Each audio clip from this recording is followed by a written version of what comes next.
And we are back again after a quick wardrobe change. It's Frankly Football. We are back at it. So, Changeo, Magnifico, Brandon's back. What's Hey, going on, man? yeah, man, we back once again to talk with our great guest once again, Space Cowboy. Follow him on YouTube at SpaceCowboy17 if you haven't already.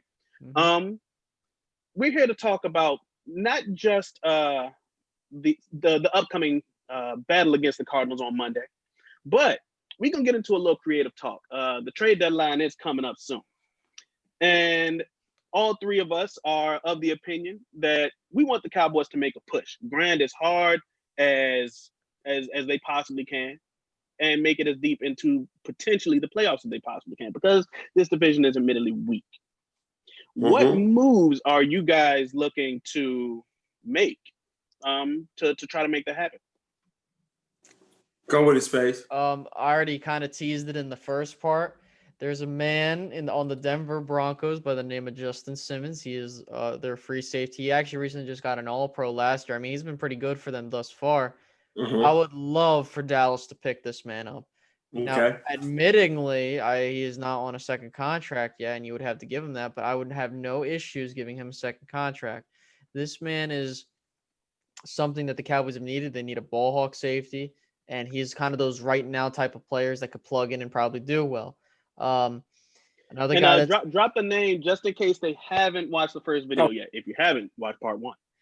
Another name is Quinnen Williams, but again, there we go. The thing is with Quinnen Williams, I don't know what his asking price is. Same with Justin Simmons. From what I'm getting at, the Broncos might want to get a package similar to that of Earl Thomas, Jamal Adams. Yes, but my thing is I doubt that's going to happen, especially if the Broncos continue to go on a downward trend, especially with the Jets too. When teams start going on downward trends, usually the value of their players also go down as well. This is why someone like an Amari Cooper went only for a first-round pick, and there were rumors he might have gone for a second-round pick. And usually the Cowboys are not going to make any moves. I doubt they will make moves, but if they will, those are the two moves I would love to make. Quinnen, I think, is 22. Yeah, he's my age, so he's 22. To be young. Good to be young. Yes, he is my age, and he definitely has the tool. He's still developing, but I feel like if he could just get off the Jets, he would be a fantastic player. I think with both of those guys, I think those are two hot names. The thing with Justin Simmons, he's under the same thing that you're dealing with Rain. He's on a franchise tag. Right. And matter of fact, him and Rain, they share the same agent. Okay. Shared. Okay. Shared the same agent. So I think in that situation, paying $12 million for a free safety / premier safety, I think that's going to be out of the Cowboys' range, especially with the draft capital you have acquired. Right. The Cowboys have gotten into it. They're starting to really use the guys they bring on these one-year deals and get premium draft picks. We were talking about it earlier, me and Brandon, and I think Space, we alluded to it. We have 6 in the top 100 this year. Okay? We got 4 in the first 4 rounds. We got a first, a second, and 2/3. First, a second, 2/3, and a fourth. Or maybe 2/4. I think it's 2/4. 2/4. Byron Jones is a third. It's an extra third. And Cole Beasley was a fourth. And then think about this with Robert Quinn leaving too. I mean, that was another third-round compensation there. That's right. So you've got guys who are going to turn around and help you be able to piece this defense back to health. The one piece, without question, that I will go get him. I would get off this Zoom call and go get him myself right now, is the young Quinnen Williams. Quinnen Williams, second pick in the draft, out of Alabama. Well, third pick. Oh, he was a third. Okay, he was a third pick from Alabama a couple years ago. Man, set the world on fire for me. Big, young, strong. Like you say, he's developing. He's in his second, going to his third year. That gives you 3 years, cheap labor. Put him inside this defense. And man, I could just see you put him right there in the middle. You got Lawrence. You got Alden. You got Randy on the flex. That's a quintessential piece. he's your Chris Jones for your defense. Because let's be honest, the defense we've said it doesn't have to be top 10, but if it's top 15, I can win this whole thing. And so Quentin Williams, I would be delighted. I will give them a first. I'll give them one of those 4s and get out of town. But that's the only guy. I think you can get the other pieces in the draft because you're gonna need going into next year. You're gonna need a 1 technique. You're gonna need another 3. You're gonna need at least 2 linebackers. You're gonna need at least two cornerbacks and probably 2 safeties. And I don't think you can get that all in one draft. And you've already seen with a rookie with Diggs how you struggle with that. It's gonna be a work in progress. I absolutely agree with you, Chris. I think that Justin Simmons, although he would be an amazing addition, instant improvement, and could make this secondary very manageable. I think that he's a little bit out of our price range as far as needing that next contract because he is on the franchise tag. Right. But Quentin Williams, I 100% agree. I think that he would be the linchpin to this defense being a massive turnaround. Because the initial theory for this defense coming into the season was the front would be good enough to pressure opposing quarterbacks and give this secondary some relief. And that was at least make it to the point that they wouldn't have to cover as long. The problem is, and that's where the relief comes from. Right, absolutely. And that was with an aging Dontari Poe, and aging prior to injury, Gerald McCoy, and hoping that Tristan Hill would be something. I was wrong about that. I'm never gonna live it down. No. I mean, we could always go. If we don't want to be in the market for Justin Simmons, I'm pretty sure there's another strong safety out there currently playing for the Vegas Raiders, man, who probably need a home. Next. Here we go. Here we go. Who need a home? Stop it. AKA the GOAT, Jeff. We can bring him back. He's the only person I'm thinking about bringing back if he's available. Nah. Did you see the GOAT this past weekend? Catch that pick and almost take it to the house. God. Man. Listen, I'm not trying to hate on Jeff Heath, but I feel like you can definitely draft someone next year and do a lot better than Jeff fucking Heath. Yes. I'm sorry. Yes. Listen, I love Jeff Heath. But forever in our hearts, the GOAT. Yeah, the man that almost got us to the playoffs in freaking 2017. So that's right. Almost. But now, going back to Quentin though, I think that the pressure that he would be able to provide, he would be your penetrating interior defensive lineman. Because if you notice, and you really got to see it in the Giants game, our outside defensive linemen, our ends, were able to bracket Daniel Jones perfectly. They were always almost in position. And I think that if you were to get a bit of penetration up front, because we also saw Dontari Poe is not it.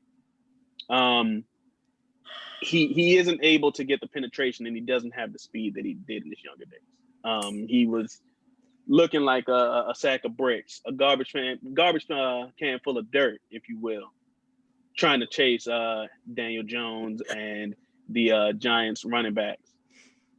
So if you were to get some speed, some youth, some penetration, and couple that with our great defensive ends, it would be dangerous, man.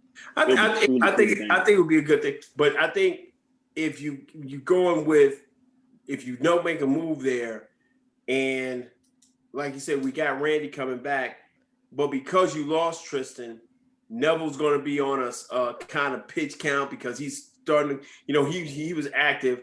I think you can move Everson inside, play him at your 3 technique, run a rotation with Poe, Griffin, Crawford, Gallimore inside, and then go on the outside. You're going to go with Smith, Lawrence, Gregory, Dorrance Armstrong, And I got to find out what's going on with Bradley and I. Why can't Bradley and I get snaps? You know, but if you cut Everson Griffin, you just leave a hole in the middle of the defense where you already got a hole. So I know he hasn't played up to par. Neither one of them have played to what we thought. Matter of fact, Space, we had a whole little thumbnail for the Sinister Six. We threw that away. We kind of got that, and we won't even show nobody that no more. I might send it to you so you can see it, but we won't put our name on it. But you know, we just thought they were going to be this, and with those guys being where they are right now, they're just trying to hold up. But we got to find out what you get on the outside with these other guys. Right. But the move to get Gregory on the active roster, somebody's going to have to go. And right now it looks like it's going to be Everson, but I don't know how you work your deficiency inside your between your 1 and 3 technique to get him on the field. Mm-hmm. I don't see how you do that. I don't know who you're cutting. Right. And I want to add this really quickly because I think a lot of people don't understand. Like, I know, like, also with the draft, because I also, like, in my notes, I try to keep track of, like, people to, like, put, like, a little pin or star on and be like, hey, this is a guy I want to see the Cowboys take. I'm not going to throw a couple names out, but what I do want to say is that the Cowboys draft class this year has had pretty damn good impact. CeeDee Lamb looking like a superstar. Trevon Diggs a bit banged up, but he's looking like a playmaker. Neville Gallimore, we're going to see him get some snaps. We're going to find out what we got in him. He hasn't looked super impressive with just the smallest amount of snaps he's gotten. But again, we need to see a better body of work. Tyler Biotish looks good as advertised. Looks like a solid, good starter for us for a couple of years, and maybe we could get him on the cheap for a second contract. Yes, sir. Yeah, Reggie Robinson, we don't know yet. And then Ben DiNucci, just again developmental quarterback. So like for me, if you have 4 out of your 4 out of your 7, right. 7, right. 4 out of the 7, that's really damn good. So I think that next year, if the Cowboys do take an interior defensive lineman, because again, people don't know this with McCarthy when he was with the Packers, they rarely took offensive skill position weapons in the first round. They usually would go with either a tackle, a corner, or a defensive lineman. Right. Or a linebacker. I mean, right. And the thing is, I think that we'll see how this defense looks and how it comes together, because ultimately that is going to be my question mark. What do we do? Do we keep Chidobe Awuzie? Do we let him walk? Do we keep Jordan Lewis? Do we let him walk? Because those are questions too. Because if we keep, my thing is if we do keep Cheeto, I hope it's not for something ridiculously expensive. If it's like an Anthony Brown or a little bit more expensive for in terms of an Anthony Brown contract, I'm okay with that, because I think Cheeto, we've seen what he can do when he's given the right situations. And I honestly think he's better than someone that you can get. Then again, I don't know how this coaching staff is going to look in 2021 when it comes to evaluating this new with where they're at. Oh, we need a defensive player, because typically the Cowboys don't do well with picking defensive players. So looking at Morris Claiborne, Taco Trump. That's not true. They just decide to pick the wrong guy, because had they went ahead and when they went and picked, Taco and picked the other guy with the T, we wouldn't be having this conversation. Yes, we wouldn't be having this conversation at all. Also, another thing is that when we look at it back in 2012, I think they were looking at Fletcher Cox and I think Luke Kuechly as well. So that's another thing. Yeah. And I think so. Like, don't forget Miles Jack as well. Yeah, Miles Jack as well. Now, and I really wanted Miles Jack. Y'all strolling down memory lane pretty hard. Now you're right, because when you take a guy who's going to be redshirted for a whole year, and Miles Jack turns around and he's a monster. Oh gosh, Miles Jack. Okay, let's go and do it. You could have went. You could have turned around and got Fletcher, who I thought Fletcher was a flat out dog, instead of moving up to get who was it? Who did we take in 12? Morris Claiborne. Mo Claiborne. Gosh. Mo Claiborne. Oh, ooh, yeah. Okay, yeah. If you take Fletcher, TJ Watt, Miles Jack, and then take one of those safeties, take a Juan Thornhill or Taylor Rapp instead of Tristan. It'll make you think. It'll make you think. But again, sorry, go ahead, Brandon. My apologies. But And I kind of want you to finish your thought before I get into something, because Chris is going to hate this because he brought it up a couple weeks ago. So I want you to get your thoughts out first. Okay. My thing is that once again, we still have 11 games left to play. As I look at where the standings are and what not the mock draft, but where we would be in terms of drafting, we would be at 19. We were, I believe, at 5 or 6 originally. So you look at the Eagles are sitting at 11 right now. And so you're going to end up having the question of, okay, well, again, it's not that big of a deal because at the end of the day, you got to pick where you're at. Listen, CeeDee Lamb was at pick 17, and I mean, we're just moving two spots down. So if that's the case, that sticks. Right. Yeah. But my ultimate thing is that if we can continue to take the best player available, I have no doubt that this team will. And then they'll end up going in the right direction. If it's like an interior alignment, like a Wyatt Davis, for example, or who is the other guy, or an Alex Leatherwood, if he makes it down that far, you always upgrade your team when you can. You never just settle like, oh, we need a safety, so let me go like 17 picks or 32 picks higher than I need to just get a safety. No, you gotta play the draft capital game, right? And the Cowboys did that last year. Every single time they took a player, I was like, wow, they're actually doing I would love. Yeah, they smoked it last year. That was like probably the best absolutely, draft. especially in the first 2 picks. Yep. Because I thought that Diggs was one of those low first rounder type talents, and for him to fall all the way down to the mid late second round was phenomenal. Those first 2 picks blew me out of the park. But anyways, go ahead. Now, here's the one thing that I want to speak on. We've talked about trying to acquire talent. Chris spoke on this a couple weeks ago, and now like your 105.3, the fans have started to pick up on it. How would you feel in potentially trading away one of your premier receiver talents? Chris, disclaimer before you answer, Space, I wasn't feeling well. I was hyped up on NyQuil and vitamin C tablets when I made this statement. But go ahead, my friend. Anyways, this is how I honestly feel. If there is a receiver that I would want to trade, I don't want to trade any of them as of this juncture. Okay. One guy I would want to trade, as much as I hate to say it, he's one of my favorite players in the league, Amari Cooper. Amari Cooper is the guy. If you put a gun to my head and said, you have to trade one of these guys, I'd go with Amari Cooper. Now, again, as I stated, and I'm going to stick by this, you try to keep all 3 of these guys together as long as possible and, give him his weapons to let him cook or let him deal however you want to refer to it as. My thing is the compensation has to be justified. I saw someone say, let's trade Michael Gallup for a 2nd-round pick. Why in the flying hell would I do that? That is a complete insult, okay? Right. If it's a 1st-round pick, maybe. But again, I would not get rid of Michael Gallup. He's one of your best deep threat receivers, and he's the damn fine possession receiver. So still cheap. That's the best thing. Still cheap. Still cheap too. So I would say just roll with him, and if you want to, like, my biggest thing is worst case scenario. You end up in 2 years, you're going to make a decision. Do you want to keep Cooper or Gallup, or hell, you want to keep all 3?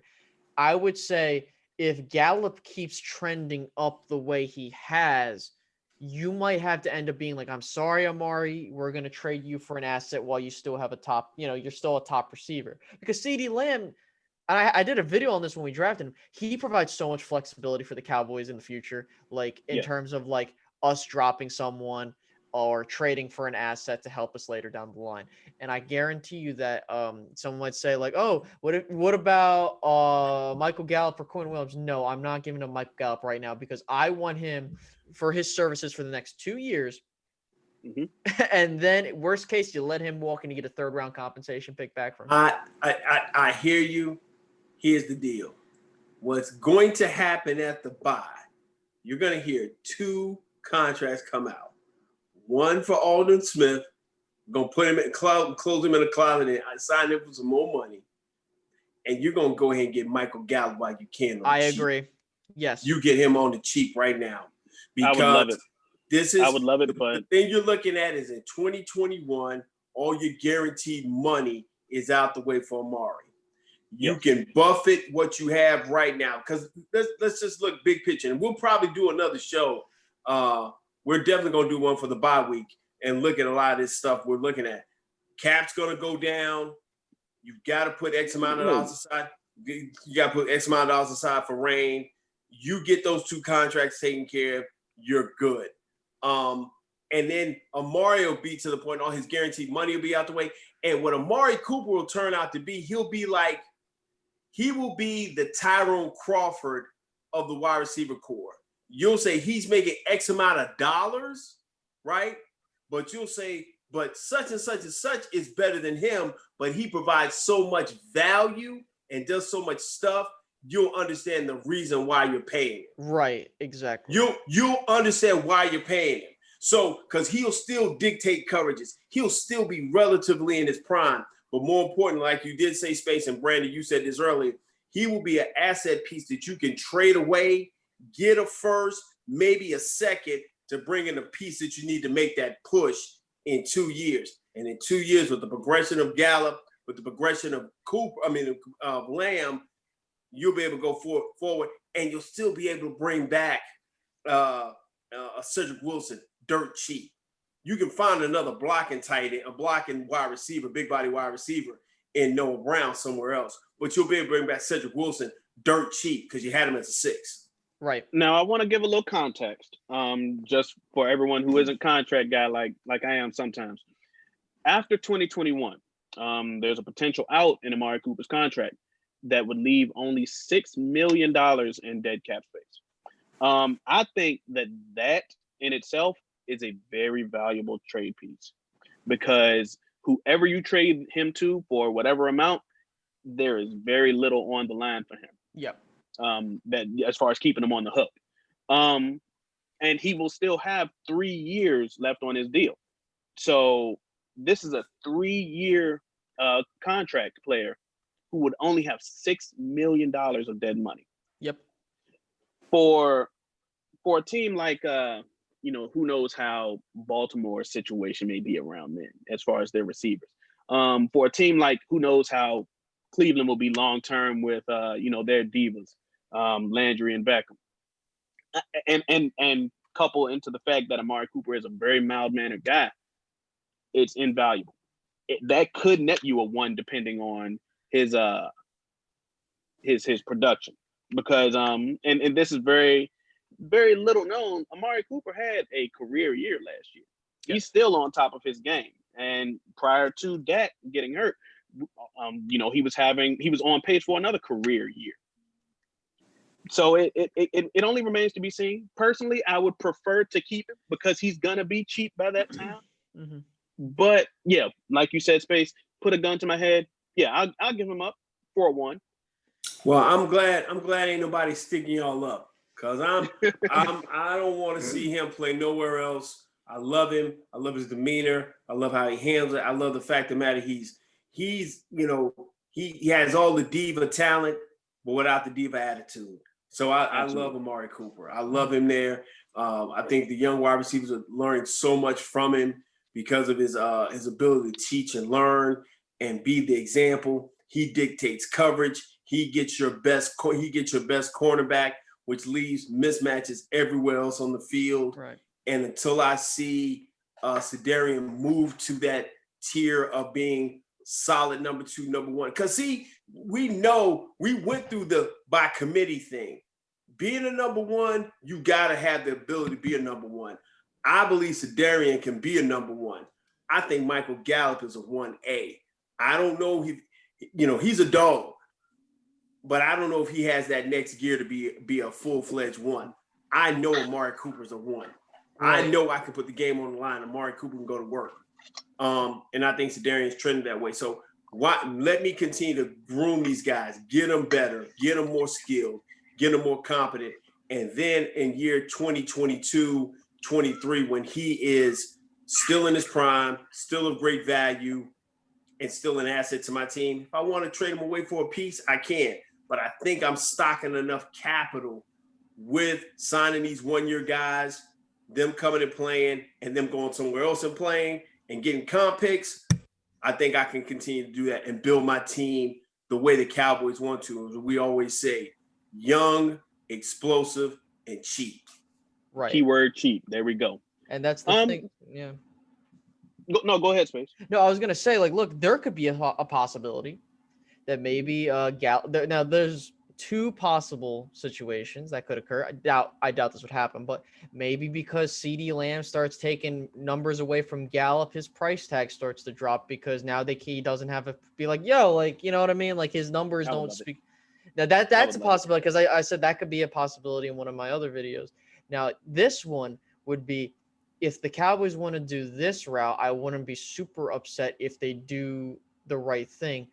If Cooper continues to ball out, if CD ends up becoming the number 2 and he's another one, and then Michael Gallup begins to kind of trail off, or he's just like, I don't see a reason for him to be on this team, he can go, you get a comp pick, and then in that same draft, you take a receiver to replace him, or if you keep Cedric Wilson, because he's been great when he's getting given the chances. So those are the opportunities that lay in front of the Cowboys. I think with Cedric Wilson coming into his own, it definitely helps the Cowboys kind of be like, hey, worst case scenario, we can stick with Ced and we can let Michael Gallup walk and get a 3rd round comp pick. Absolutely. And I think that you got the right coach to try to pursue that course of action if it comes to that. Right. So let's kind of change gears a little bit, fellas. Let's talk Cardinals for a little bit. Because Space, I know you don't have too much longer, but I do want to touch on the upcoming matchup that we have on Monday.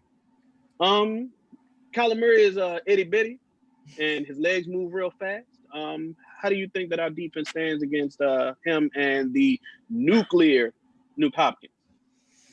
You know, if I'm being completely honest, I would not be shocked if the Cowboys pulled off the upset and this defense shows out, because you got to remember that we don't know who's going to be on that field on Sunday. Now, I'm not saying that DeAndre Hopkins is not going to light us up or that we're not going to give up 70 million points, but we're going up against a team that started off the season 2-0 and is now 3-2. They've lost 2 out of their last 3 games. They dropped a game to Detroit at home, and I believe they lost to Carolina. Thank you. So they haven't looked as hot of a team. The only reason they're not 2-3 right now is they played the lowly Jets, and it's kind of an easy pickings game. If I'm Arizona, and I understand I'm not answering the question, but I'll get to that. My thing is that this is a trap game for Arizona if I've ever seen one, considering that they probably are underestimating Andy Dalton. But looking at this defense for us, I expect that the Cowboys' defensive line should be able to take care of business, because their offensive line is not the greatest. It really isn't. It's serviceable. They have some guys on there that I sort of like, but it's kind of like a similar situation with us going up against New York. I think what might happen on Sunday is Kyler Murray, goddamn, he'll be able to escape out of the pocket. He will do those QB draws. He will do read option and stuff like that. And that's going to be a problem for us. However, if the Cowboys can manage to contain him in that pocket, or rather make him roll out and make a throw that's contested, and if he does get it, okay, cool. You know, you had to make that tough throw. But that is the key. Can we do what we did with Daniel Jones, what we did to Kyler Murray? I understand he's 5'9". He's about my height. I'm not 5'9", but like relatively speaking, he's very short. So I feel for him. But but my whole thing is that dude's a midget and he's gonna be able to, you know, get through this defense. Another thing is, can we stop DeAndre Hopkins? I think we can if we do it right. You're gonna have to double cover, maybe triple cover this guy, but here's the problem too. They got guys like Andy Isabella. They got guys like Christian Kirk. They got, I think Larry's still there. I haven't seen him. Yes, he is. But so they have options. But again, if I'm the Cowboys, my biggest thing is get off the field as soon as you can on defense, call some turnovers, and play keep away with them. Yes. If you do that, you'll win this game. I think that this is going to have to be a game where you lean on your running game heavily. This is going to be a 20 to 25 carries for Zeke and maybe 11 to 15 for Tony. Because you want to give Andy Dalton all of the protection that he needs. You're going to have to hide him from the opposing defense. He isn't Dak Prescott. He isn't going to be able to make all of those creative plays that Dak has. We've seen where he can't quite put the entire team on his back like we've seen Dak do this season. But we do know that we got a gangster at a running back, and we have to lean on him. We've seen that Zeke still is the power runner that he has been all of his career, and we've seen him with newfound wiggle, newfound elusiveness. And we have already mentioned, we know what Tony Pollard can do. Tony Pollard, an ex-wide receiver, is an elusive guy when you put the ball in his hands with space. If you lean on both of those guys, maybe try to do just a little bit of play action once you establish the run, you can eat that clock and just choke the life out of Arizona. Right. And before we pass it off to Chris, I do want to mention this because this is a huge point. I think a lot of people do not realize that Kyler Murray has not had the hottest season. I look at his stats. Listen, these are his stats over the past 5 games. I'm just going to do completion or yards, touchdowns, and interceptions, and completion percentage if need be. That doesn't matter, but his best game, statistically speaking, was against Carolina in a loss where he completed 77% of his passes and threw 3 touchdowns. Every single other game, he's thrown an interception. Against San Francisco, 1 for 1 for 230, 1 for 1 for 286 against Washington. His worst game of the season was versus Detroit, of all teams, at home, where he had 2 touchdowns, 3 interceptions, 270. And his most recent game versus the Jets, 380 yards with a touchdown and an interception. Now, the main reason I bring this up is because Kyler has not played well, but his team definitely is solid to get some W's. I did believe Arizona was going to be an issue coming into this season. I thought they would be an 8-8, 9-7 type of squad if all things work out, and so far they're on pace to do that.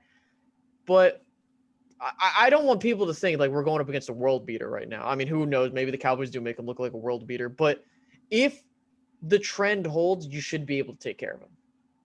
Absolutely. Go ahead, Chris.